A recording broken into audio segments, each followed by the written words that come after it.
Olá, pessoas do terceiro ano, tudo bem com vocês? Espero que vocês estejam bem, se cuidando. Vou gravar mais uma videoaula. Hoje o conteúdo é relacionado ao segundo capítulo do livro de vocês, Vanguardas Culturais Europeias. O objetivo, mais uma vez, é só colaborar com a compreensão, né? Vou fazer a minha leitura, a minha interpretação desse conteúdo. Na verdade, não vai ser nem uma interpretação, vai ser a apresentação das ideias gerais do capítulo. Eu vou apresentar alguns slides para favorecer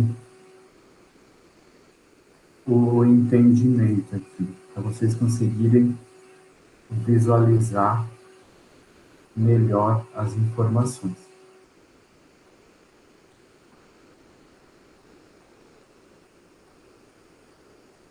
Então, o que são as vanguardas europeias? Na verdade, as vanguardas europeias são movimentos artísticos e culturais que se espalharam na Europa no início do século XX.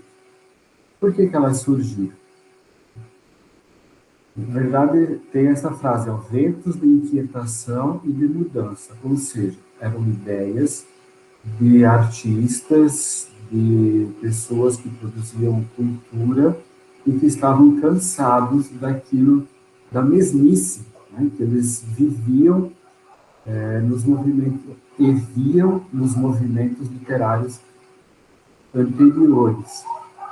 Então, as vanguardas europeias, elas representam um conjunto de movimentos artísticos e culturais, como eu acabei de falar, que ocorreram em diversos locais da Europa a partir do início do século XX, e que trouxeram uma nova visão da sociedade, uma nova visão para a sociedade sobre o que é arte, o que é literatura, sobre o que é cinema, sobre o que é teatro, música em geral. Então, os principais movimentos que se destacaram foram o expressionismo, o fauvismo, o cubismo, o futurismo, o dadaísmo, o surrealismo. Junto com esses movimentos, então, foram influenciadas a pintura, a escultura, a arquitetura e todos os outros movimentos que envolvem a manifestação da cultura. O que mais interessa para nós, nesse momento, é a literatura. Por que a literatura é influenciada, altamente influenciada por esses movimentos culturais? E como eu já disse para vocês, vou repetir, né, a literatura, ela nasce da sociedade, das pessoas que estão na sociedade. Tanto que se vocês procurarem nas livrarias livros, desde o início de que foram editados e publicados durante o ano passado e no início desse ano, o que a gente vai encontrar? A maior parte deles vai ter alguma relação com a pandemia, principalmente os livros que foram escritos nesse período, né? Porque há livros que são publicados, por exemplo, no início desse ano, ou que foram publicados no início desse ano, mas que já foram escritos antes, né? Então, as vanguardas artísticas, elas ultrapassam o limite daquilo que existia na arte até o presente momento. Então, propondo, assim, novas formas de atuação estética ao questionar os padrões impostos. No Brasil, elas influenciaram diretamente o movimento modernista, que teve início com a Semana da Arte Moderna de 1922. Então, esses movimentos que a gente vai ver nessa aula são movimentos que ocorreram no início do século XX, né, 1906, alguns, e só teve um, que foi ali por 1920. A gente vai ver as características de cada um. Primeiro, o que a palavra vanguarda significa? Ela é uma palavra do francês, que significa avant-garde, né, que é guarda avançada, o que pressupõe nesse contexto um movimento pioneiro das artes. O que é ser pioneiro em alguma coisa? É fazer antes dos outros, né? É pensar algo antes dos outros. E o que estava acontecendo de importante nessa época, né? Qual era o contexto histórico das vanguardas europeias? Quais foram os eventos sociais que interferiram nos movimentos culturais e artísticos?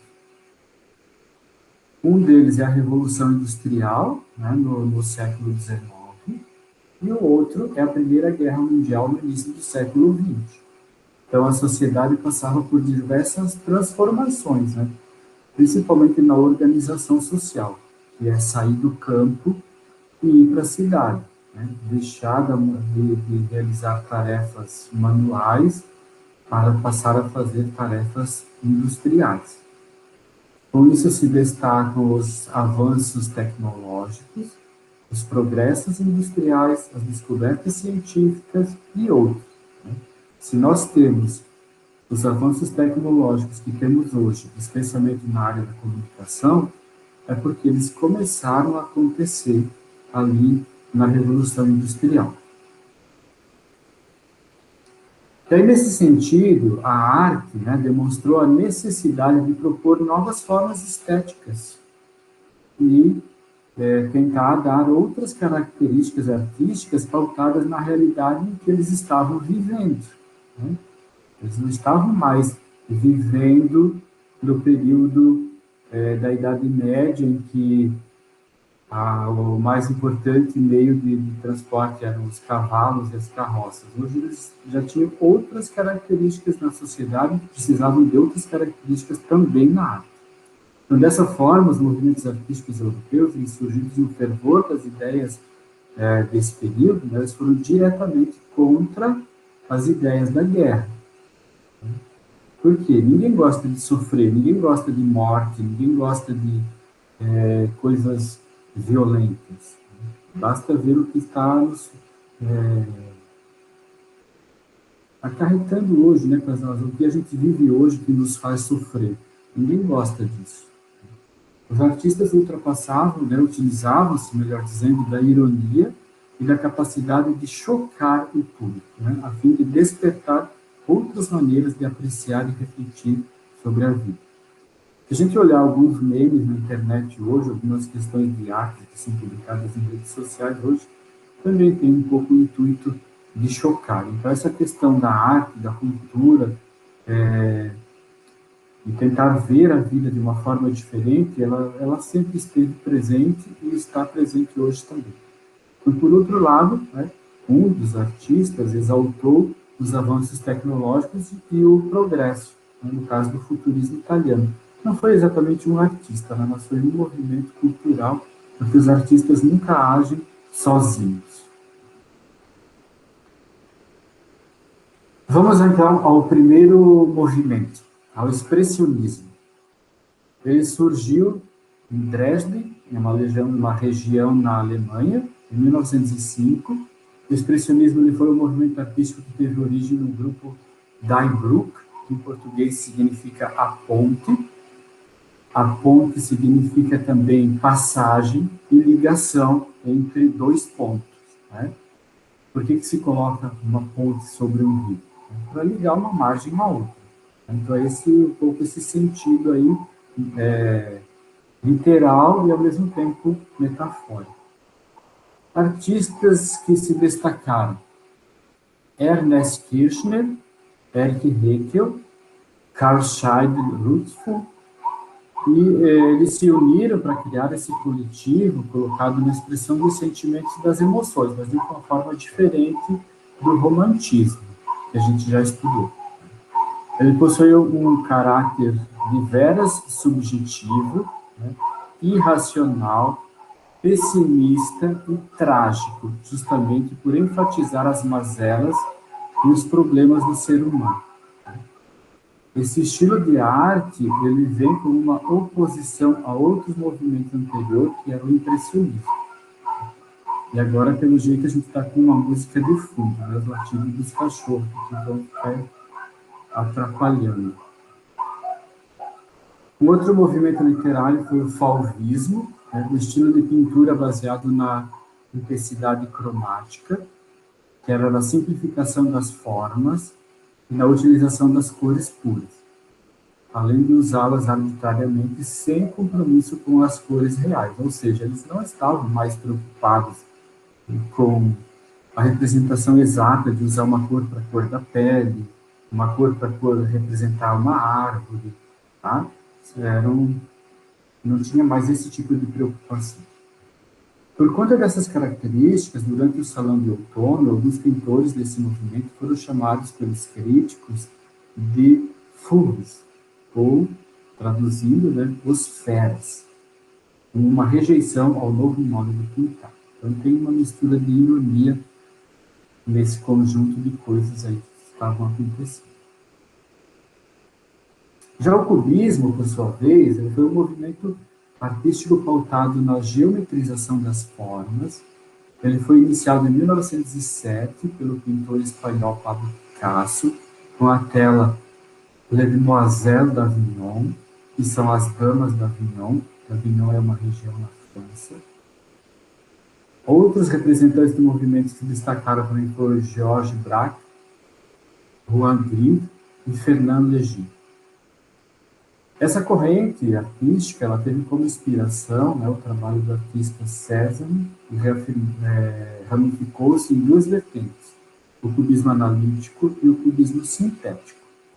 O primeiro, né, que é o analítico, as formas das figuras foram tão desconstruídas e tão fragmentadas que elas se tornavam irreconhecíveis. Já no cubismo sintético, que é essa imagem que está aí do lado, né, os artistas voltaram à representação figurativa, mas eles continuavam a fazer uma abordagem não realista dos temas. Tá? Vejam, temos a representação de um cão e de uma imagem feminina, mas que não tem exatamente os traços reais de um cão e nem os traços reais de uma mulher, justamente porque se expressa através de formas geométricas. A gente pode ver muitos triângulos, né? Losangos e outras formas aí. No Brasil, o movimento cubista influenciou especialmente os artistas como Tarsila do Amaral e Vicente do Rego Monteiro.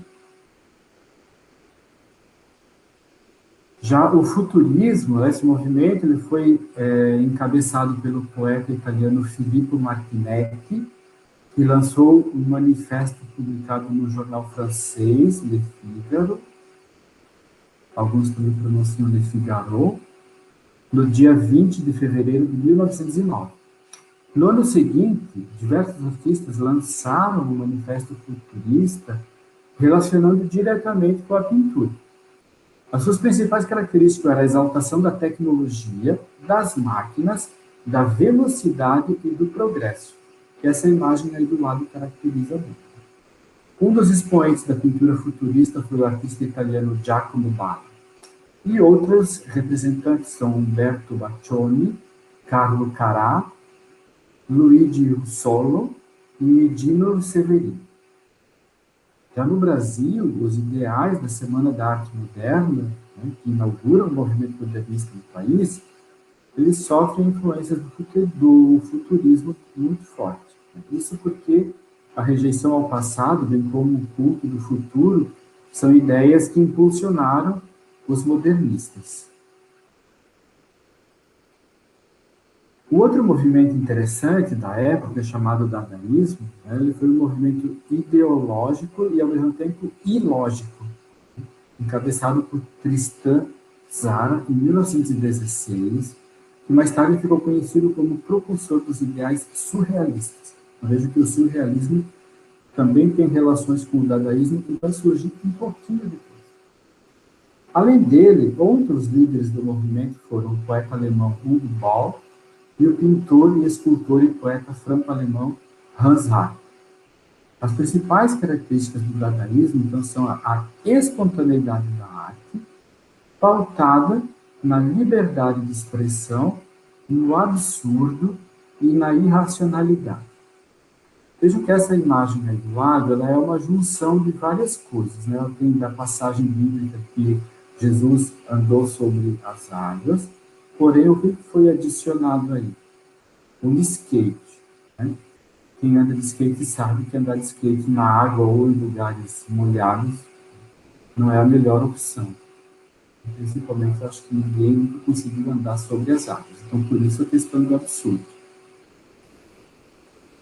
Já o surrealismo, ele é um movimento liderado pelo artista André Breton, que despontou em Paris em 1924. Ele é pautado no subconsciente. Tá? Esse movimento ele era caracterizado por uma arte impulsiva, fantástica e onírica. São todas questões que estão relacionadas com o nosso emocional, mas com o nosso psicológico e principalmente com o subconsciente. O onírico aí tem a ver com sono, sonhos, né, e também o mundo da fantasia. Esse fantástico aqui tem a ver com fantasia. Alguns artistas que merecem destaque são Giorgio de Chirico, Max Ernst, Juan Miró, René Magritte e Salvador Dalí. Esses dois últimos foram os que mais se destacaram. Se vocês derem procurar aí no Google, vão encontrar muita coisa sobre ele. Ou mesmo algumas coisas deles também tem no livro didático. A literatura e as artes plásticas brasileiras, elas sofreram grande influência dessa vanguarda, né, do surrealismo. Eles merecem destaque o escritor Oswald de Andrade, e a Tarsila do Amaral, novamente, Ismael Neri e Cícero Dias. São artistas brasileiros que também vocês encontram muitas coisas disponíveis na internet. Esses foram os principais movimentos literários, principais características. Tá? Desejo que vocês tenham uma boa semana. Aproveitem, leiam os conteúdos também. Quem puder olhar no livro didático, quem não puder, procure na internet ou em outros locais. Infelizmente, nós não temos livro didático para todo mundo, tá? Então, deixem, por gentileza, né, para aqueles que optaram por fazer as atividades impressas, de que realmente tem pouco livro do terceiro ano de escola, talvez tenhamos que fazer cópia ou algo do gênero. Então, quem puder acompanhar as aulas online, sempre vai ter um vídeo de apoio, então não precisa se preocupar com a questão do livro, tá bom? Boa semana para vocês e até a próxima.